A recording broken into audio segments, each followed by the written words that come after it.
Hare Krishna, Krishna Krishna, Hare Hare, Hare Rama,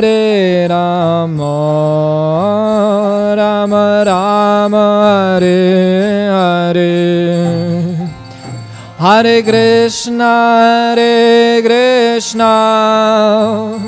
Krishna Krishna, Hare Hare, Hare Rama,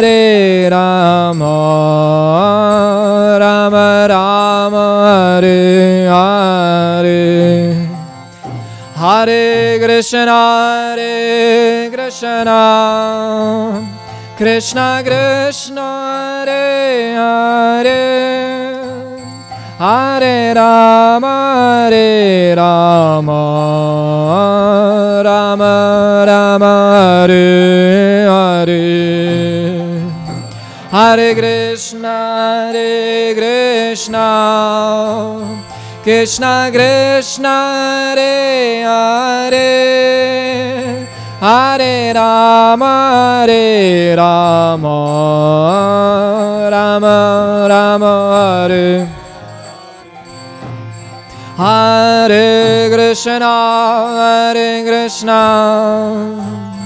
Krishna Krishna, Hare Hare, Hare Rama, Rama Rama, Hare Hare. Krishna, Krishna Krishna, Hare Hare, Hare Rama, Rama Rama, Hare. Hare Krishna, Krishna Krishna, Hare Hare, Hare Rama, Rama Rama, Hare Hare. Hare Krishna, Krishna Krishna, Hare Hare, Hare Rama, Rama Rama, Hare.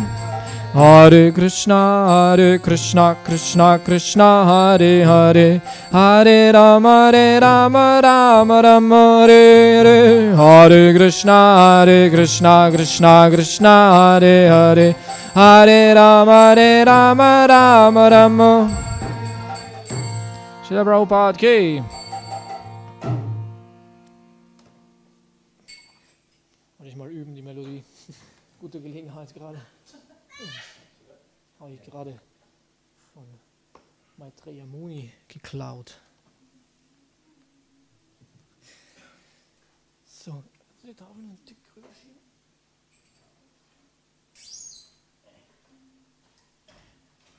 Das ist nicht in der Kamera im Bild ist. Tafel. Okay, Kamera, Video läuft. Hare Krishna, Bro. Video läuft? Okay. Om Namo Bhagavate Vasudevaya. Buch brauche ich noch. Om Namo Bhagavate Vasudevaya. Om Namo Bhagavate Vasudevaya. So. Deutsch.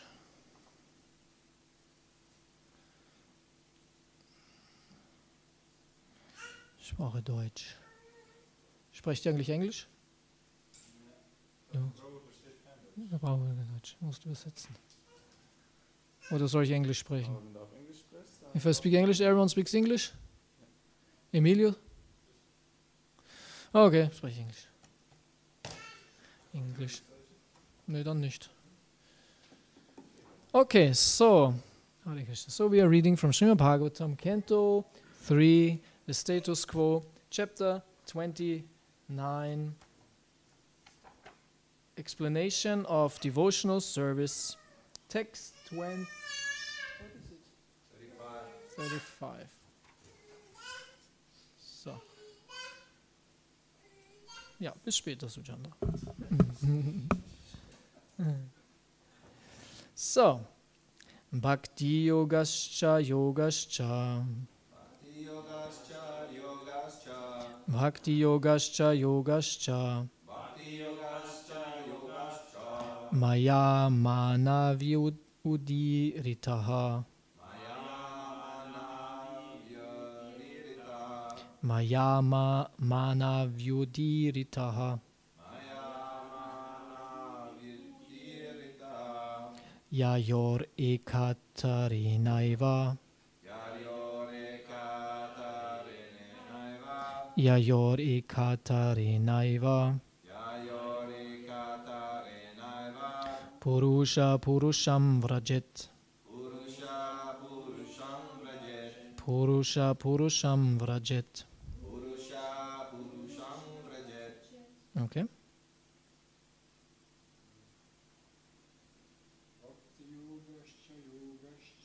Bhakti yogascha yogascha maya manavyudiritaha yayorikatarinaiva Purusha purusham vrajet.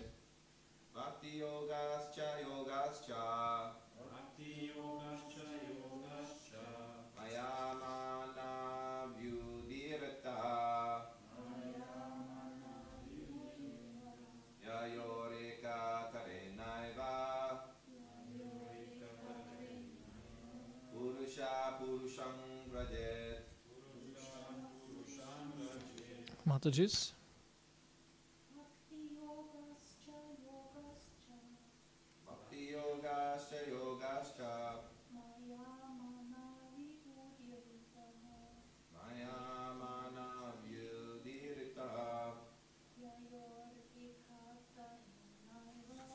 Yayorikatarinaiva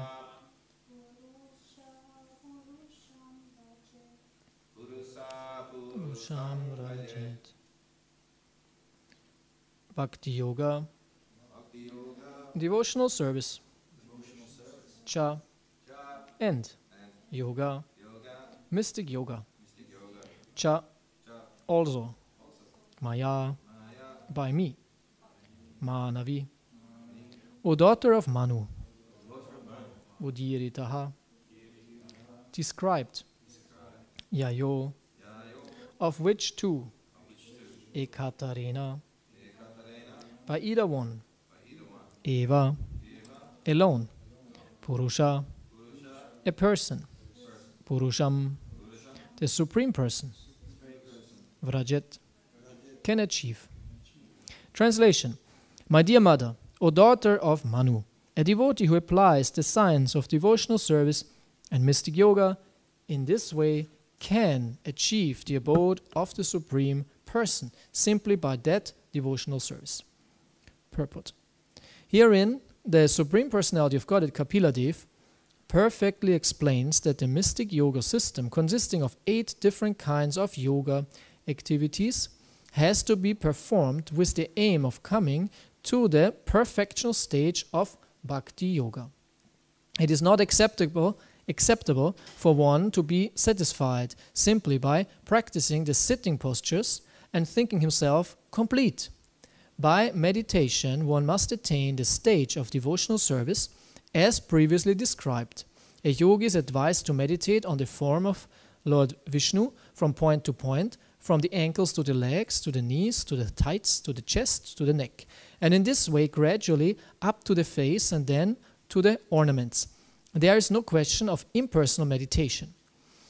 When by meditation on the Supreme Personality of Godhead in all detail, one comes to the point of love of God, that is the point of Bhakti Yoga. And at that point he must actually render service to the Lord out of transcendental love. Anyone who practices yoga and comes to the point of devotional service can attain the Supreme Personality of Godhead in his transcendental abode. Here it is clearly stated, Purusha Purusham Vrajet. The Purusha, the living entity, goes to the Supreme Person. The Supreme Personality of Godhead and the living entity are qualitatively one. Both are defined as Purusha. The quality of Purusha exists both in the Supreme Godhead and in the living entity. Purusha means enjoyer, and the spirit of enjoyment is present both in the living entity and in the Supreme Lord. The difference is that the quantity of enjoyment is not equal. The living entity cannot experience the same quantity of enjoyment as the Supreme Personality of Godhead. An analogy may be made with a rich man and a poor man. The propensity for enjoyment is present in both, but the poor man cannot enjoy in the same quantity as the rich man. When the poor man dovetails his desires with those of the rich man, however, and when there is cooperation between the poor man and the rich man, or between the big and the small man, then the enjoyment is shared equally. That is like Bhakti Yoga. Purusha Purusham Vrajit. When the living entity enters into the kingdom of God and cooperates with the Supreme Lord, by giving him enjoyment, he enjoys the same facility or the same amount of pleasure as the Supreme Personality of Godhead. On the other hand, when the living entity wants to enjoy by imitating the Supreme Personality of Godhead, his desire is called Maya, and it puts him in the material atmosphere. A living entity who wants to enjoy on his personal account and not cooperate with the Supreme Lord is engaged in materialistic life. As soon as he dovetails his enjoyment with the Supreme Personality of Godhead, he is engaged in spiritual life. An example may be cited here. The different limbs of the body cannot enjoy life independently. They must cooperate with the whole body and supply food to the stomach. In so doing, all the different parts of the body enjoy equally in cooperation with the whole body. That is the philosophy of Achintya Bheda Bheda, simultaneous oneness and difference. The living entity cannot enjoy life in opposition to the Supreme Lord. He has to dovetail his activities with the Lord by practicing Bhakti Yoga. It is said herein that one can approach the Supreme Personality of Godhead by either the Yoga process or the Bhakti Yoga process. This indicates that factually there is no difference between Yoga and Bhakti Yoga, because the target is of both is Vishnu. In the modern age, however, a yoga process has been manufactured which aims at something void and impersonal. Actually, yoga means meditation on the form of Lord Vishnu. If the yoga practice is actually performed according to the standard direction, there's no difference between yoga and Bhakti Yoga. Om Agyanatimirandasya Gyananjana Salakya Chakshumilitamina Tasmai Shri Gurave Namaha Mukham Karoti Vachalam Pangung Langaya Tekirim Yat Kripatamahang Vande Shri Gurundina Taranam Shri Chaitanya Manobistam Stapitam Yena Bhutale Swayam Rupa Kadamayam Dadati Swavadantikam Jai Shri Krishna Chaitanya Prabhu Nityananda Shri Advaita Gadada Shri Vasari Gaura Bhakta Vrinda Hare Krishna, Krishna Krishna, Hare Hare, Hare Rama, Rama Rama, Hare Hare. So, my dear mother, O daughter of Manu, a devotee who applies the science of devotional service and mystic yoga in this way can achieve the abode of the Supreme Person, simply by that devotional service. So, Hare Krishna. First, Prabhupada explains about this mystic yoga, which is Ashtanga Yoga. He says here the eight-limbed yoga. So Ashta, Anga, the 8 limbs, the 8 parts of this yoga system, which are described by Patanjali, thank you, Patanjali in his Yoga Sutras. And actually Patanjali is quite liberal in his explanation of this yoga. He is not saying the Supreme is either this or that. He gives options, so it's a technique which can be applied by Bhakti Yogis or also those who strive for Sayujya Mukti, or the impersonal liberation. But the principles of meditation are explained. So Prabhupada says here that this yoga system, this yoga system can be also used for devotional purposes, so to say, or how to achieve a personal existence, a personal liberation. And he has said that actually the devotee, the yogi, should meditate on Vishnu, on the form of Vishnu. So he gets the information from Shastra, and then he should meditate first on the feet, and then the legs, and up to the hips, to the middle part, chest, the hands, and the lotus face, and all that. And the yogi should meditate intensely on this form of the Lord, and then Prabhupada says bhakti or love will develop. So this meditation on the personal form, love will develop. And this is this mystic yoga. This is how the mystic yoga can be used for devotional purposes. And the other directly is bhakti yoga. The verse also says bhakti yogascha yogascha. So two, yoga and this bhakti yoga. And Prabhupada explains the principle of bhakti yoga, which is to give pleasure to Krishna. And it's very important to know that Prabhupada says here, the same propensity of enjoyment is in the living entity as is in the Supreme Lord. The quantity is of course different, but the urge for enjoyment, for being happy, to experience something nice, is in both. And the living entity, the soul, can only get this real enjoyment, which is its nature, when it is in connection with the Supreme Person. And if it tries to do it without Krishna, it will not work out. It's Maya, of course. It's illusion. So we just have to understand that if we want to be happy, we have to do it with Krishna. And then the living entity experiences unlimited pleasure, unlimited joy, and can enter into the spiritual world where everyone is doing that. Everyone is giving pleasure to Krishna. And then everyone is happy. So, and actually it's not that difficult.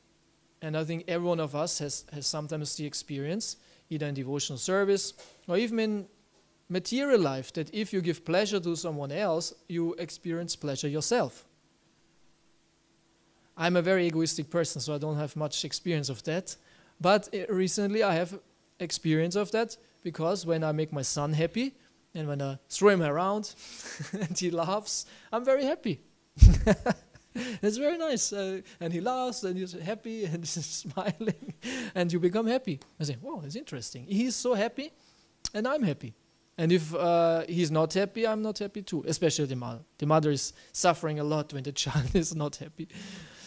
So I can see this is how it works in the spiritual world too. You do something that Krishna smiles and you will become happy. You have to just think, what can I do for Krishna that he is happy? And what are the devotees doing? They give him a flower. Mother Yashoda is exactly doing that as we are doing with our children. She takes care of Krishna, gives him something nice to eat, fondles him, plays with him, looks that he has everything what he likes, and he's smiling, he's happy, and she's very, very happy. And the cowherd boys, of course, they try to, in so many ways, give Krishna pleasure, which sometimes seems to be not serving Krishna, when they make fun of him, as example, or when they fight with him, or when they are kind of mean and nasty to him. But as we know, that this is weird, but we are like that. If we like someone, sometimes we make fun of them, and the other person is enjoying it too. I think it's more in men than in the women. But it's more in the men that they kind of tease each other a little bit. Huh? And this is, yes, it's fun. It's funny. Women are more very nice with each other, and if they tease each other, it's a little bit difficult, and they get upset. Why have you said that? And the whole psychology drama might start. Men are a little bit different there. I know it from my wife is sometimes, this is not nice. Why do you behave with your supposed friends like that? I said, no, we like that. Yeah? If I come into the kitchen and I know Advaita is there cooking, and I scream, who cooks today? And the kitchen helper says, oh, it's Advaita. I said, oh no, that's terrible. Why is he cooking? You know, like this. You know? We enjoy that, and he's not, how dare you? How can you? He knows it's a joke. You know, it's a joke on his cost, but still, no? we are like that. So. But this is how Krishna experiences pleasure too with his friends. He likes if they are teasing him, if they make fun of him. We know this famous scene where a cowherd boy says to Krishna, Krishna, close your eyes. Close your eyes. I have a wonderful sweet for you. Everyone knows the joke. Probably Krishna knows it too. He showed this like very famous joke actually. And he says, okay, no problem. I'm happy, I'm very happy. I get a sweet. And he closes his eyes. Augen zu, Mund auf. Huh? We say in German. Augen zu, Mund auf. And then he's waiting. And the cowherd boys laugh already. I have a flower. And sticks the flower in his mouth. And Krishna, sweet, and oh no, it's not tasty. And he makes a sour face, and everyone is laughing. It's in our Shastra, right? It's in our Shastra. It's not just some ideal, oh, this would be nice if God would be like that, kind of like us. No, in Shastra it's explained that he is really like that, behaving like that, and his friends are behaving with him like that, and they have a good time.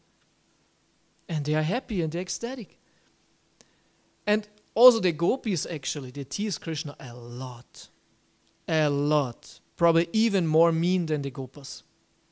They can be harsh. They even steal his flute.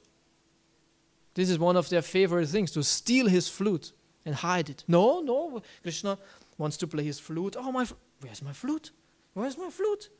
And the gopis, we don't know where your flute is. Lalita, do you have the flute? No, I know. Do you have it? No, flute is gone. Oh, we don't know. And they enjoy when Krishna is, where's my flute? They enjoy that. So what is the spiritual world then? What is this love of Krishna then? No, this is what he enjoys. He likes it. Because these devotees are pure. They have no tinge of materialism, of egoism, of selfishness. They really do it out of love. And they are Krishna conscious. And in that sense, when we understand all that, it's not so difficult to become Krishna conscious. It's not so difficult. Because we all like to have friends, we like to have loving exchange, and we just have to meditate on Krishna and his loving exchanges, and the devotee becomes very absorbed in Krishna because he's so naturally beautiful and nice. So that is meant when it said you should follow the example of the inhabitants of Vrindavan, because they have this ideal love already for Krishna, and the devotee hears that, he meditates on that, he reads about it, he chants Hare Krishna with this consciousness. I want to be also a servant of Krishna. I want to enter Vrindavan. This should be the goal of a devotee. And then it's very natural that love for Krishna develops, that someone becomes Krishna conscious. It's very easy actually. It's very natural. We just have to do it. Problem is that we have so many other interests and desires and imaginations how to become happy in this world. Just have to give it up. Krishna says, Sarva Dharma Parityaja. Give all that up. Just focus on me. Think about me. Love me. So, and our acharyas, Srila Prabhupada, they gave us so many information about the spiritual world. And so many books were written that we can absorb ourselves and replace our material interest and our material desires and become interested in Krishna. Yes, so it's wonderful. Actually, it's a wonderful spiritual process. Yeah. So, but it's not that we can now, in our stage, identify already with the inhabitant of Vrindavan. This is, of course, it's a topic of discussion. Some see it differently, but it's a little bit artificial, I would say, in my stage at least. But we should hear about them, and then it will become natural for us. That's why it said we should follow those who have this love, who are like that. And then with time, there will be a natural development of this spiritual identity. And Prabhupada says this right in the beginning of Nectar of Instruction, that if someone follows these principles, actually it just speaks about sattva guna, then all further progress will be, I don't remember the exact words, but all the further progress will be like naturally and developed more or less on its own. Because the more purification is there, Krishna reveals all that what is true and what we should strive for. So there's no speculation in that sense. It just depends on our sincere practice of purification. And then Krishna reveals all that, and there's no speculation. It's not this, what is the spiritual world? What shall it be? What will I be? What should I be? No, it's very natural. Natural love develops. There's a natural attraction for Krishna and a natural attraction for more specific relationships with Krishna. It's very easy. So that's why it's said we should be patient. Patiently practice Krishna consciousness. And the main practice on our part, of course, the whole package of Krishna consciousness, but mainly the chanting of Hare Krishna. Hare Krishna mantra, which is helping to develop all that. And I'm reading right now the Bhagavatam, which is a very exciting book actually, very exciting. I'm so happy that we have this book, Bhagavatam, because some devotees might be interested in fabulous stories. And sometimes we hear stories or there are movies which tell amazing stories, like science fiction stories or adventure stories or like this. And then we might think, wow, that's cool, but we have it in our tradition. Bhagavatam is such a science fiction. Science fiction adventure story. It's really amazing what is actually described there. It's a journey through the whole universe. A devotee travels through the whole universe. And he visits all the dimensions and sees what's going on there. And how does he do it actually? How can a cowherd boy from Vrindavan travel up to Brahma Loka, up to Shiva Loka, in the spiritual world? How is this possible? He has an airplane, he got a rocket, he called Elon Musk. Oh, can I rent some SpaceX machine? I want to fly somewhere. Even if he gets such a rocket, maybe the Van Bellen belt might be a problem. The radioactive belt around the earth. So how does he do it? He meets a pure devotee. This is how he does it. He gets actually mercy of a pure devotee.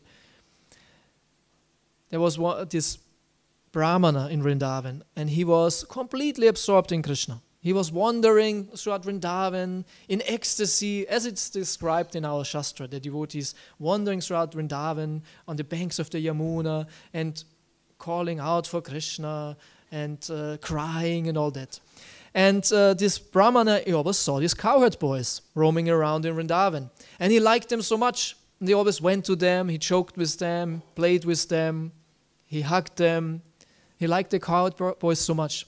And once there was this one cowherd boy. What does cowherd boy mean? Cowherd boy means Gopa-Kumar. Actually, Gopa-Kumar means cowherd boy. Kumar means boy, small boy, 5 years old. Jana Singadev. And Gopa means a cowherd. So when we always say this is the name of him, Gopa-Kumar, it's more a generic term actually. Later it's revealed his real name is Sarupa. In the spiritual world, it's Sarupa. So, and Gopa-Kumar, Sarupa, once met this amazing Brahmana. And on this day, this Brahmana said to him, I want to give you the most wonderful thing. Go to the Yamuna, go to Keshigat, take a bath, clean yourself, and then come back to me. And this simple cowherd boy does that, takes a bath, cleans himself, comes back to this devotee, and then he gives him a mantra. And this is central to the whole story because this mantra will empower him to reach everything. A pure mantra given by a pure devotee. And it said it's a 10-syllable mantra. A 10-syllable mantra. This is how the mantras are categorized in Shastra, how many syllables they have.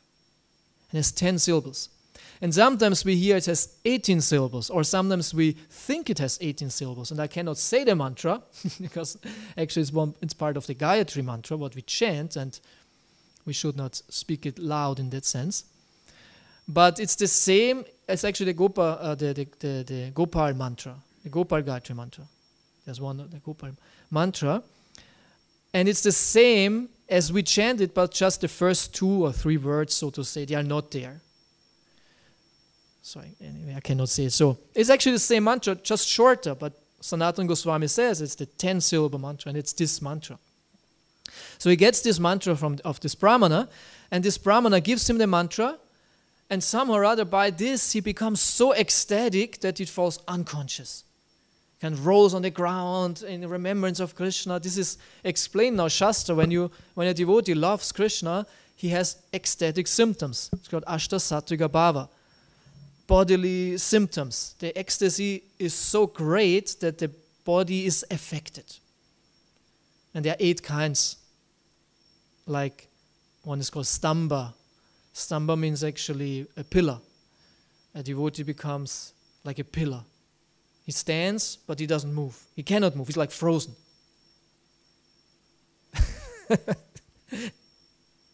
He's frozen in the situation. Stamba.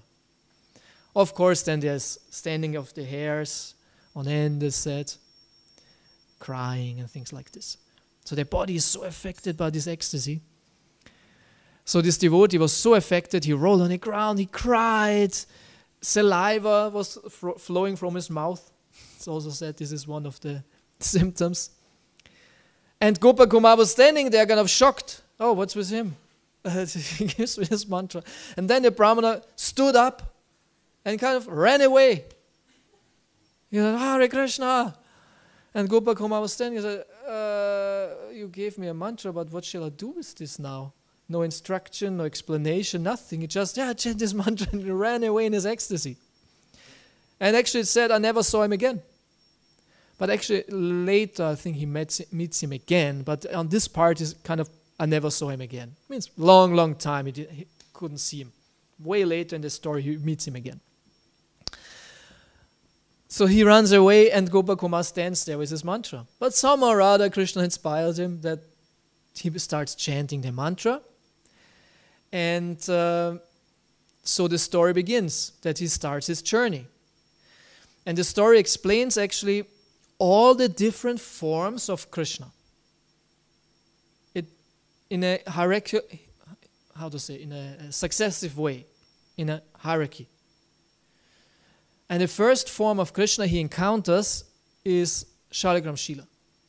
This is the first form. He meets a Brahmana, I think it was in Prayag, Varanasi. Yeah? By the of the Ganga, right? But what was in Prayag then? Was he not in Prayag also? Okay. So this Shaligram Shila Brahmana he met on the bank of the Ganges. Okay. Yeah, he meets him there and he's wondering, what are you doing? What is this? And he explains to him, this is the Lord of the universe. The Lord of the universe. Shaligram Shila. Oh, really? This is my Lord? Because he searches then actually for the Lord of this mantra. He actually searches for Krishna. And then this Brahmana makes a puja. Shaligram Shila, a puja, he makes the puja. And then he closes, he had in a box, right? The Shila was kind of in a box as we do. And he closes the box. And Gopakumar is shocked. How can you put the Lord of the universe in a box? He said, this is no problem. This is what we do, this is part of the ceremony. So, no, they was shocked. Then he explained, don't worry, it's all okay, right? And this Brahman is quite amazed by Gopakumar, and he invites him, please come to my house for prasadam. I have only very simple prasadam. It's only what I can offer here to the Shaligram Shila, but come. But before that, I think he told him about the king.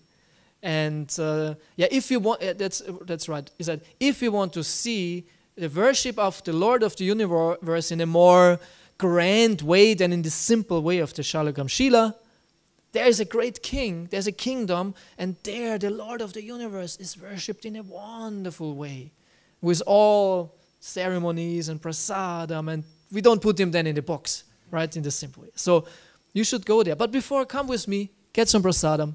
And Gopakumar declines, no, I don't take the prasadam. I want to go immediately there. I want to see the Lord worshipped in a proper way.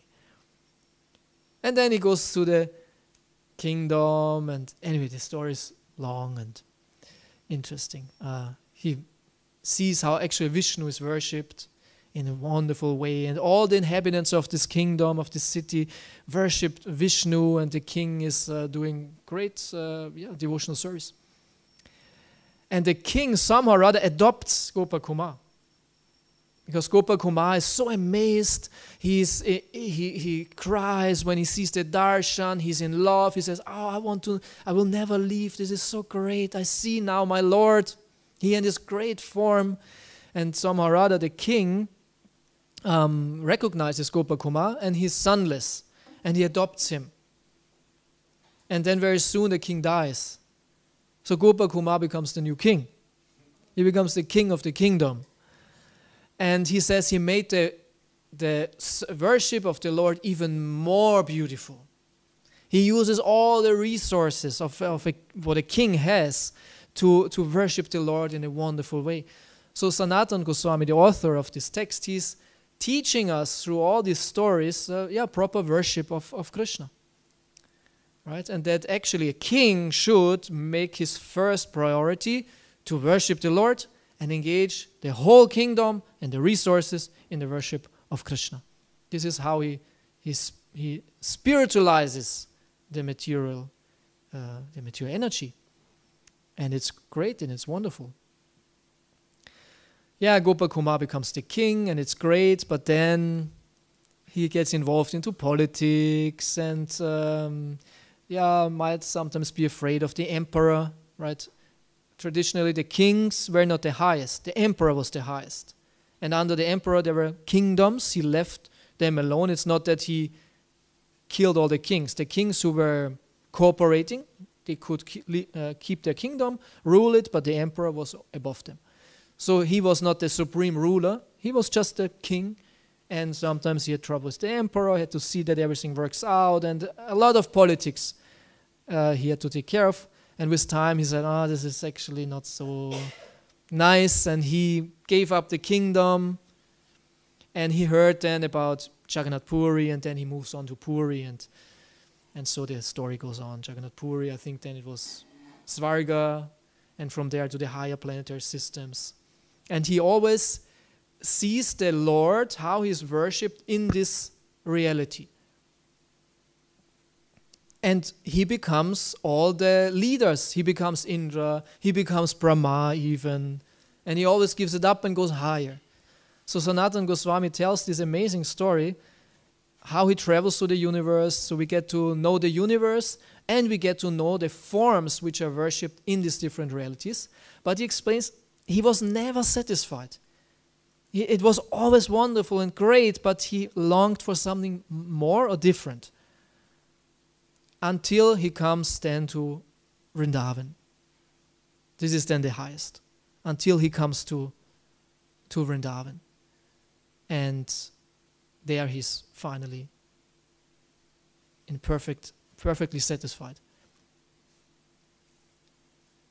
And so Sanatana Goswami wants to explain to us, you have many options. So many options. And everyone has his way of worshipping. It's not that the one is better or less good than the other. They're all perfect, but depends on our spiritual desire, how we want to love Krishna. And this is the greatness of our tradition, that Sri Chaitanya Mahaprabhu, this most beautiful, amazing relationship with Krishna is offered to us, and we can take it. We should take it. Mahaprabhu revealed Vrindavan. All the intricacies, all the spiritual activities there, dynamics there. And we have to have this true spiritual interest in Krishna and hear about Krishna and study about Krishna and absorb ourselves and meditate on Krishna. And then the devotee will develop this love for Krishna. Krishna will become more and more important to him. Also in his heart. This is the critical part. Krishna has to be in our heart.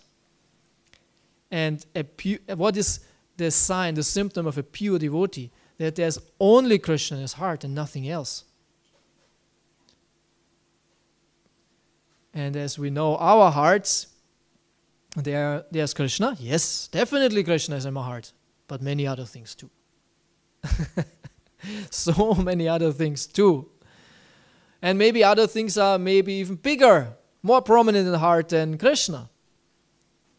So this is what we have to work on, to get rid of all these non-Krishna interests.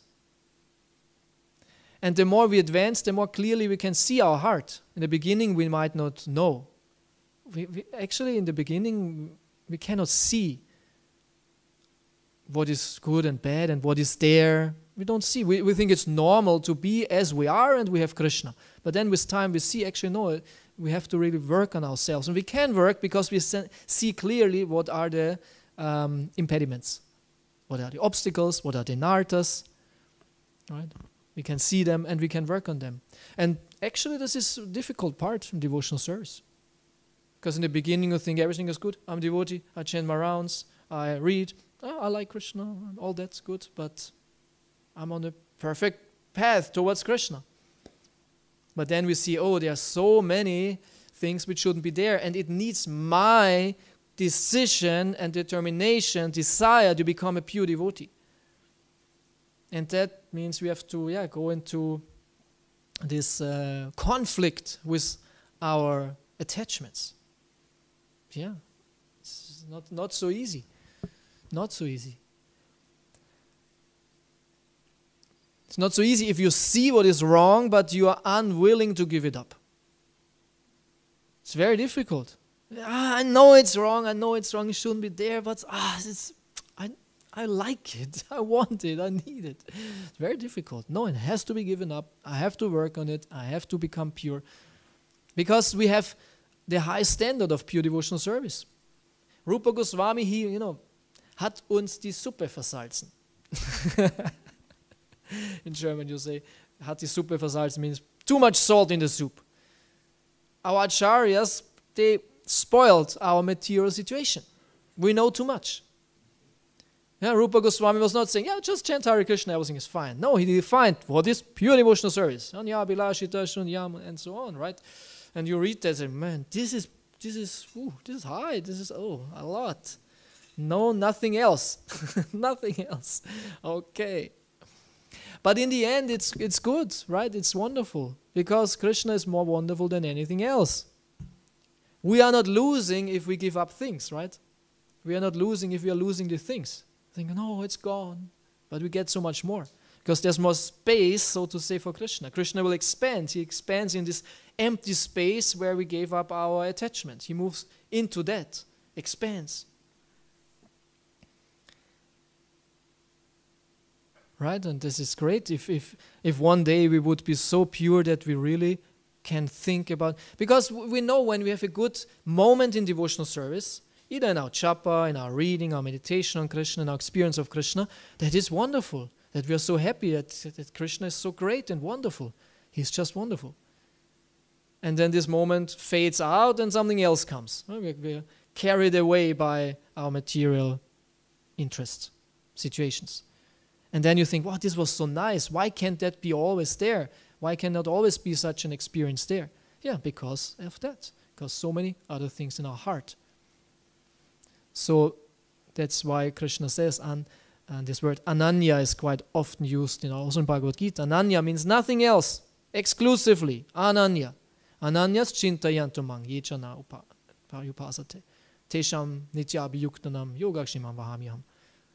Ananyas chintayantu mang. Exclusive meditation on me. Absorption in me. And back to the verse, this is yoga. A yogi has this one goal, and as Patanjali also explains, right? One goal, and he fixes the mind on this one thing. And nothing else. And this is this Ekeha Kurunandana, this exclusive focus. And this should be done by a devotee. And we have many varieties of this focus. In that sense, there are different kinds of devotional service, but the focus should be the same. Right? Krishna is anyway very merciful that he says, okay, you're all different. It's not for everyone the same. You can worship deities. You can cook. Go on book distribution. You like to study more. And even studying, there's so many texts. Some like more Bhagavad Gita, Bhagavatam, Chaitanya Charitamrita, or other texts, right? And you can focus on that. Different forms of Krishna, different relationships with Krishna. So in that sense, Krishna really, it's highly personalized. It's a highly personalized devotional service. Different sadhanas, different devotees have different bhajans, different elements in their devotional practice. It's interesting. So we can really model our spiritual life according to our spiritual interest. But the focus should be there. And what should be the focus? Focus should be, or the motivation should be, I want to be a pure devotee of Krishna. I want to love Krishna, as a pure devotee does. Pure devotee loves Krishna and nothing else. And is interested in Krishna. And sees everything in connection with Krishna, yes. But what is not connectable, so to say, he's not interested in. A pure devotee, even when Prabhupada sometimes read the newspaper, rarely it happened, but sometimes he read newspaper, it was always with the Krishna conscious motivation. He was not frivolously reading newspaper like I do. I don't read newspaper, anyway I don't read newspaper, but online you read some news, not just for, okay, why would that be now important for my devotional service? No, it's more like, what's going on? And then you sit there with your phone or computer and you, and it's not that there's some Krishna conscious, motivation. And this is interesting, this and this and this. And we surf the web, right? We surf the web of our anarthas, material desires. And this is so great now in this age, huh? This internet. You have, the whole world in your hand. Wow, it's great for the speculative mind. No limit, no boundary of interest. I can know that, I can see that, I can experience that, all that. In this illusory world, huh? In this Maya, in this virtual reality. And actually it's just an illusion. Like computer games and things like this is just an illusion. The whole world. But you're just sitting there in Neu-Reichenau, in Jandelsbrunn, on your couch, and you're not there. It's just an illusion. Hours and hours. Oh, great experience illusion. Experience illusion in the illusion. It's just an illusion. And so everything is just an illusion. It doesn't touch the soul. Okay, it's true because in the moment it's real, but as we know, illusion because it's temporary, and it doesn't touch the soul. It does not make happy. Just the mind thinks, oh, now I'm happy if I read that, see that, play that, experience that. It's just the mind's satisfaction, which is very shallow in comparison to the real enjoyment of the soul. Or, devotees sometimes do things like this. They might watch a movie, hear a karmi song, play a computer game, or watch soccer, or do whatever they do, right? But if you have done things like this, or you know someone that did like that this person, during watching a movie, became extremely ecstatic, like in a kirtan. Haribo! That is so good, Haribo, Haribo. Okay, maybe if your favorite team wins the World Cup. It's similar. The whole stadium.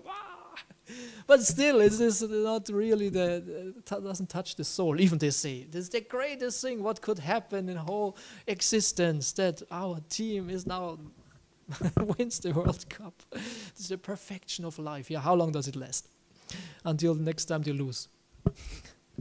So in general, it doesn't touch the soul. It's not that we become ecstatic, right? So if we want to be happy, this is the point here, we should do it with Krishna, focus on Krishna, experience this wonderful pleasure of Krishna consciousness, and become more serious, and hear about Krishna's wonderful pastimes, about his wonderful qualities, his wonderful form, his beauty. No one is more beautiful than Krishna. He's so perfect. No one is nicer than Krishna. He's so humorous, so loving. And our acharyas explain, introduce us to him, right? Introduce us to him. So that's great. If you want to know a nice person, Krishna is the nicest. Okay, Hare Krishna, thank you. Anything to add? Anything to question? Yes, Mataji? Yes, English. We are speaking English.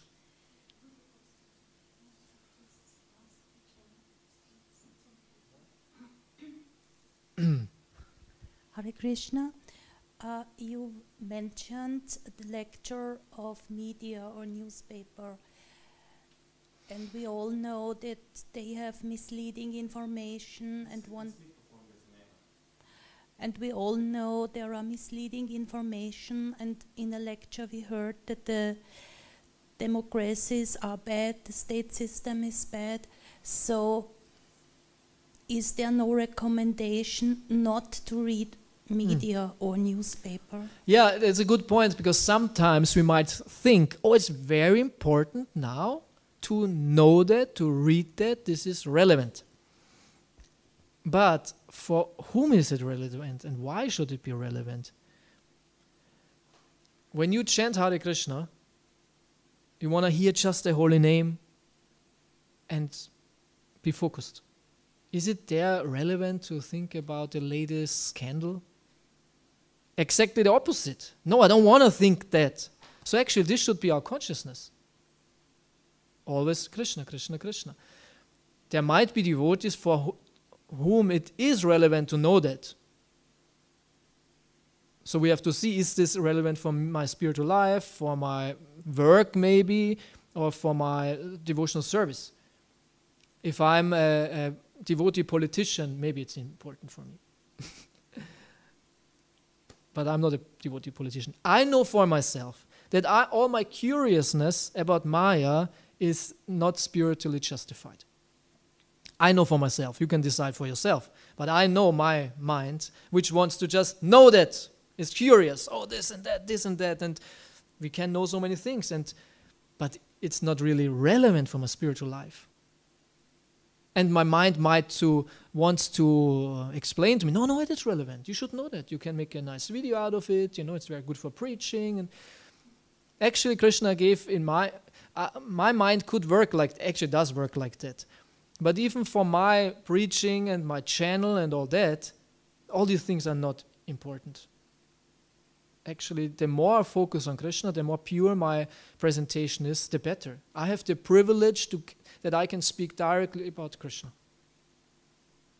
on my channel. And my mind is just, maybe you should put in this topic to reach other people. But actually, it's not even necessary. Everyone has to decide for themselves. I know for myself that all that non-Krishna stuff is actually a distraction from my consciousness. It's just agitation of the mind. I know it for myself. Yeah. Unfortunately, my mind is extremely curious. Yeah, Chaitanya. Hari. I'm also curious what you could say about that. We cannot give up the lower taste without experiencing the higher taste, and that's what most of us are somehow.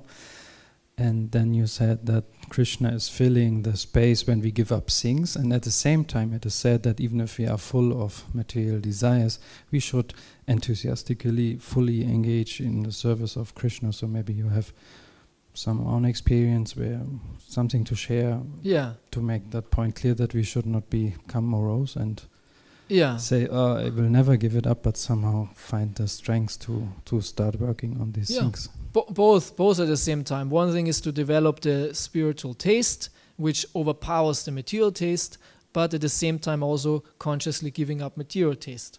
And both we do, right? It's not that we are initiated just in the chanting of Hare Krishna and all the sinfulness goes away.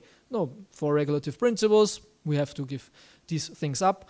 And it works in tandem, I would say. It works when you chant Hare Krishna, you get a higher taste, you are more willing to give up lower things because you see, wow, this was so nice and I don't want to waste my time. And when you work on, when you give up things, you see, okay, I have the power to give it up, and now I have more time for Krishna, and I can increase my spiritual devotional practice. So it goes in tandem. We become empowered to give up, and we develop a higher taste. when we give it up. And we can give it up when we have a higher taste, right? It's definitely something what works on both ends. Yeah. And there's a story from Sanatana Goswami, with this famous stone that fits. Yeah. This it said a touchstone. He had a touchstone, and there was one person who was very eager to get this. Actually, he went to Sanatana Goswami for, what was it, to ask what is the best you have or something. There are so many versions. There's really, I heard many versions of the story. No, but in the point was just that he got then a touchstone which transforms metal into gold, and Sanatana Goswami supposedly, I don't know how historic. Even Prabhupada told this story, but I think it's not about the history, it's more about the point. Because Sanatana Goswami had a touchstone, a stone that can transform metal into gold 500 years ago. Where did he get it from? Where? It's not in Chaitanya Charitamrita. It's quite an amazing thing, right? He stole it from Navapusa and Shah. I don't know. Anyway, Prabhupada wants to make the point. So he got this touchstone, and Sanatana Goswami kept it. It always said on the garbage or in some random stuff. And this guy thought, if this is the most valuable thing what Sanatana Goswami has, why does he keep it in the garbage? He must have something way more valuable. So he goes back to him and says, what else do you have? And I said, okay, I have something way better. But first, you have to throw this touchstone into the river. So he's detached and faithful and hoping to get a bigger touchstone, I don't know. He throws this one in the river, and then Sanatana Goswami gives him the holy name. And then he just starts chanting and says, oh, this is way better than anything else. Yeah. So there we have this example for we have to give something up in order to get the better, of course. So I see it as we have to give up our waste of time for Maya and do something better in this time, right? Because the time is the critical thing. We should say, okay, I could now use my time for hours and hours of surfing the internet or watching movies or doing things with what I don't have to do and what are not really good. Or I could chant at this time 32 rounds or read 3 hours Bhagavatam. How ecstatic would I be if I would take this time now and just sit and read the Bhagavatam for such a long time? I mean, wow, that's great, isn't it? We all know it. No. Okay. Yes, Prabhu? Hare Krishna, Hare Krishna. One point you mentioned Rupa Goswami. On that point that it's not just chanting but have a lot of other things, and then you mentioned it like you understood that something else you have to just chant and then everything will come. So how you believe a person who is maybe 500 years ago was living and you don't meet any time with him, so how you believe that person, how you believe his vision, his advice, how you get that faith in Rupa Goswami? Can you explain that? Okay, first point is very important what you mentioned. Yeah, that's not just chanting. We have devotional service, which is very diverse. And actually in the beginning we cannot chant so much anyway. We have to do practical devotional service, definitely. And we should work. Definitely we should work. Physical work should be there.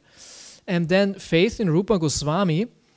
Of course, we have our acharyas. Prabhupada gives us faith in Rupa Goswami. Prabhupada held it in highest esteem. Our Shastra, Chaitanya Charitamrita, held him in highest esteem. Of course, Chaitanya Mahaprabhu also. He is glorified in our tradition as the central person throughout. So if we have faith in our Shastra, in Srila Prabhupada, there's no doubt that Rupa Goswami is the most important acharya. As Srila Prabhupada even says, we are Rupa Nugas. He says we are Rupa Nugas. We all follow Rupa Goswami. And the esoteric part to that is that Rupa Goswami is a manjari, a servant girl, actually in the group of Lalita, who is the most dear friend of Radharani. So this is very exclusive. It's very, very exclusive to follow Rupa Goswami either in his sadhana rupa or in the siddha rupa. Both we do actually.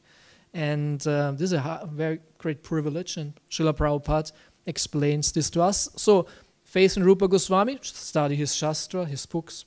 It's amazing what he wrote, hear about his life, and then we can see that he's extraordinary person. Especially in Chaitanya Charitamrita, when you read how he had exchanged with Mahaprabhu, how he was introduced to the other devotees of Mahaprabhu, how they were amazed by his quality of writing and personality. Mahaprabhu said his writing is like a row of pearls. He had such nice handwriting, it looked so beautiful. And then how he discussed with Ramananda Roy about how to write a drama, how they were exchanging at this high level of dramaturgy. All that, how he found Govinda Dev, this amazing story, how he found his Ishtadev. So we can be very grateful that we have a lot of information about Rupa Goswami, and we hear about him, and we get faith in him. How he appeared to Srila Prabhupada, sent him to the West actually. Prabhupada living next to his samadhi, right? He's so much there in even in our modern story, right? Yeah. Or what would you say? In one part, it's like my life also. I have another part of my life. Of course, you are not focusing at that moment on that, or you are not mentioning it, but you are focusing on that. The Living Devotee Association.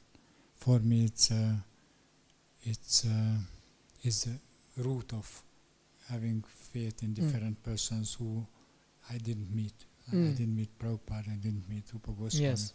but I meet a few persons like him. And from his devotion, I get more faith in that person. That's I just wanted to.